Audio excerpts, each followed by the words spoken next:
Hey guys, it's Jake, and today I wanted to do something just a little different. I wanted to show you my favorite pair of boots. These are called the Thorogood roofer boots.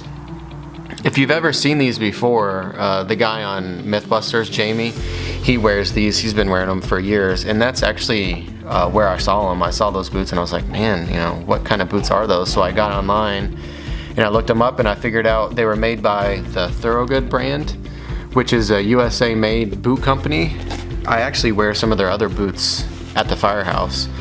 So that definitely made me less hesitant because I knew those boots at the firehouse are super well made. So I got online and I found them. I think they were like $130 or $150, which is pretty good if these last for 10 or even 20 years. That's way less than $10 a year, and you can't get that at Walmart. You know what I mean? You'll buy a $60 pair of boots and they'll tear up in a year. So the good thing about these boots are they lace all the way to the toe. So that makes them super comfortable when you're bending or squatting down, because it gives the boot room to flex instead of the laces stopping right at where your foot bends. A lot of times that causes some discomfort. So they're laced all the way to the toe, and they're made for roofing, which you're going to be squatting and bending and walking up roofs, so they're meant to bend like that. And the other thing is, it's a rough out leather, so you don't have to polish them or clean them. They're meant to be more of a rugged and durable, dirty look, so you don't have to waste all that time trying to clean your boots and doing all that mess. So that saves a lot of time. They are a two-tone texture, so they do kind of look like bowling shoes. And I have purple laces on there, which is definitely not for everybody, but I don't care, whatever.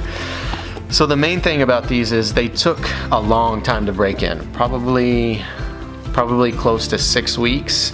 And the reason was I was lacing them all the way to this top eyelet, and that really it was just too tight around my ankle. So once I kind of realized that, I just laced them to the top eyelet, and then I added an insole. So with the insole and not lacing them all the way to the top, it allowed your foot to move and the boot to break in a whole lot easier, instead of being so tight around my ankle that it just wasn't bending enough and it was just taking a long time to break in. So after the break-in period, I've had these for 2 years, and the soles are holding up really well, and you can re-sole these. And I'm thinking these will probably last for another 2 or 3 years before I have to re-sole them. It's triple stitched on the outside with rivets, brass eyelets. These things are made super durable. I've been really impressed with them. Probably the only drawback that I've found is there's no loop to hold the boot while you're trying to put it on. So sometimes if you do lace them all the way to the top and you don't leave a lot of room to fit your foot in there, that it is kind of hard to put them on in the morning. But that's just a minor complaint. That's really not that big of a deal at all. Besides that, I'm super impressed with them. They are not for everybody. They do look like bowling shoes, and a lot of times I do get some comments when I wear them out. A lot of times guys come up to me and be like, dude, where'd you get those boots? And I'll tell them and why I got them, and I saw them on Mythbusters or whatever, and they're like, cool, I'm thinking about getting a pair. So they are unique, but some guys are a little hesitant to be super unique, but whatever. Yeah, anyway, these are my favorite boots, and let me know what you think. Leave a comment below and ask me some questions. Let me know if you've thought about buying these boots, or what you think about these, or my purple laces, whatever.